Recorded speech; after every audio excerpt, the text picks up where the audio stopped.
Imagine a Jamaica where the Jamaican dollar was stronger than the US dollar. A time when our currency carried weight, power, and independence. Sounds almost impossible today, doesn't it?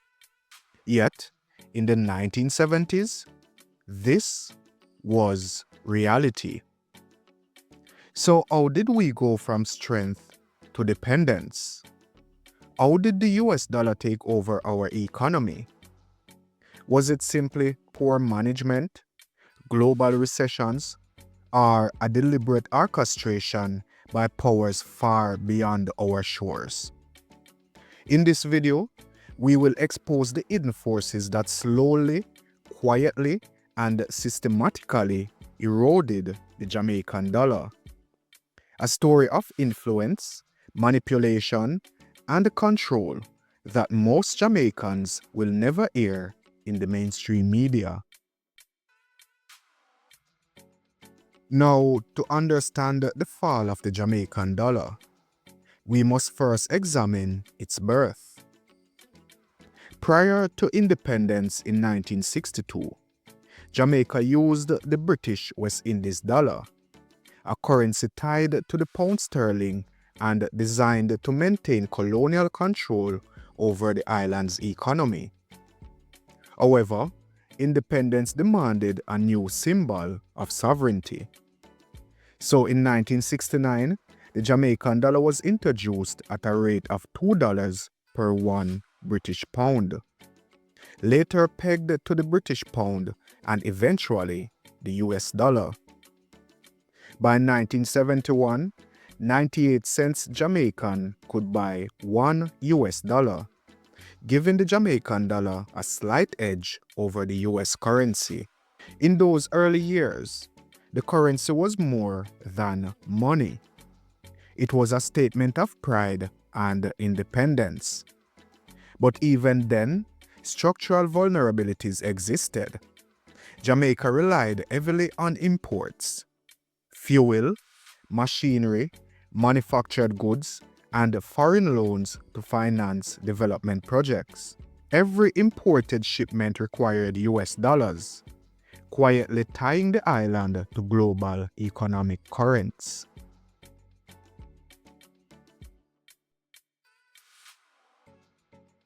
The collapse of the Bretton Woods gold standard in 1971 marked the first major shift. Suddenly, the US dollar was untethered, free-floating, and dominant in global trade. Jamaica, which depended on US dollar-priced imports, felt the ripples immediately. By 1975, the exchange rate had slipped to $1.41 Jamaican for 1 US dollar. On the surface, this seemed like ordinary currency fluctuation. But the seeds of dependency were planted. Each policy decision, each loan, each commodity purchase was subtly influenced by US dominance. Foreign loans, especially from the IMF and the World Bank, became instruments of control. They were framed as stabilization measures, but they came with strict conditionalities. Reducing government spending, privatizing key industries, and liberalizing trade policies. This era introduced a pattern that would be repeated for decades. External influence disguised as financial assistance. As the 1970s progressed, Jamaica's imports grew dramatically. Oil shocks, industrial machinery, and consumer goods all required US dollars. The currency slide accelerated. By 1978, $1.78 Jamaican equal 1 US dollar. This dependence on the US dollar wasn't just an economic issue. It was a mechanism for influence. Every dollar spent abroad reduced Jamaica's foreign exchange reserves, limiting policy independence. The seeds of a subtle financial orchestration were clear. Loans, imports, and foreign investment began shaping domestic policy. Decisions that appeared local were increasingly tied to global economic pressures, steering Jamaica toward dependency. Now, to understand how the Jamaican dollar began its slow decline, we need to examine the global financial system that dominated the mid-20th century, the Bretton Woods system. Established in 1944, Bretton Woods created a world where currencies were pegged to the US dollar, and the dollar itself was convertible to gold. On paper, this system promised stability and predictable trade, but beneath the surface, it centralized power in one place, Washington, D.C. The US effectively became the gatekeeper of global money. Countries like Jamaica, still small and dependent on imports, were quietly positioned in a hierarchy where their currency could be influenced, manipulated, or pressured through international trade and loans. For nearly 3 decades, Bretton Woods shielded smaller nations from wild currency fluctuations, but it also tied them to the US dollar in ways that would later be exploited. When the system collapsed in 1971, after the US unilaterally removed the dollar's convertibility to gold, the world entered a new era. The US dollar suddenly became untethered, free-floating, and dominant. For Jamaica, the implications were immediate.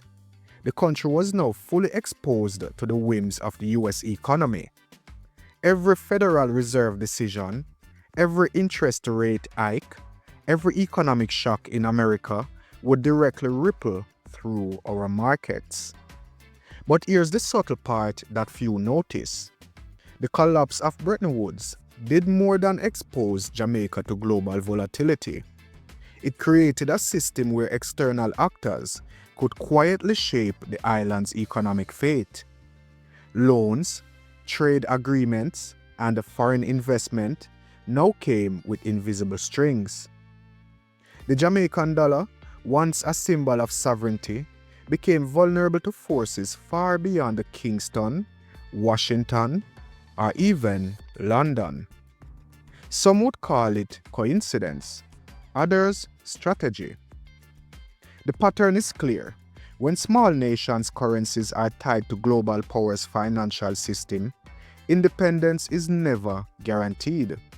It can slowly be chipped away, dollar by dollar, under the guise of modernization and international cooperation. The collapse of Bretton Woods was not just an economic event.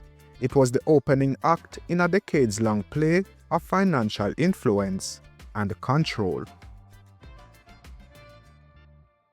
The 1980s were the decade where the Jamaican dollar truly began its decline into dependence.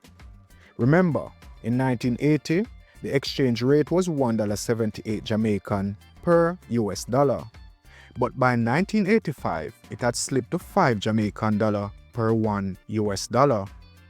The official narrative blamed the strikes, political instability, and oil shocks. But a closer look reveals a more deliberate strategy. Jamaica was entering a cycle of structural adjustment under IMF and World Bank programs. Conditions included slashing public spending, privatizing national industries, and opening the economy to foreign competition. Key industries like sugar and bauxite, once pillars of Jamaica's economy, became increasingly tied to foreign financing. Repayment terms and conditionalities meant that Jamaica had little control over strategic economic decisions. Even natural disasters became leverage points for external influence, used to justify additional loans, aid, and policy reforms. This was financial engineering on a global scale. Slowly, invisibly, the Jamaican dollar was weakened. while dependence on external powers grew stronger. By the 1990s, the Jamaican dollar had fallen to 7 Jamaican dollar per $1. In 2000, $1 cost 47 Jamaican dollars, and by 2008, it had reached 76 Jamaican dollars to $1. The causes were clear: trade imbalances, mounting foreign debt, and continuous reliance on US-priced imports. Domestic policies were increasingly shaped by international lenders. Structural adjustment programs and privatization measures systematically weakened the local industries while consolidating foreign influence. Jamaica's trajectory mirrored other nations under similar pressures. Argentina, Zambia, and the Philippines all experienced currency devaluation, debt traps, and IMF-imposed reforms. Jamaica was not an isolated case.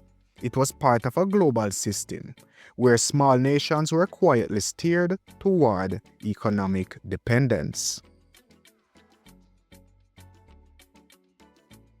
As of today, October 16, 2025, $1 costs over 160 Jamaican dollars. From gas stations to supermarkets, from tourist zones to local markets, the US dollar dominates everyday transactions. Attempts to stabilize the Jamaican dollar are constantly undermined by global forces. Federal Reserve policies, commodity price fluctuations, and international trade agreements. Decades of influence, loans, and strategic economic pressure have entrenched the dollar's dominance. The Jamaican dollar, once a symbol of independence, is now largely symbolic.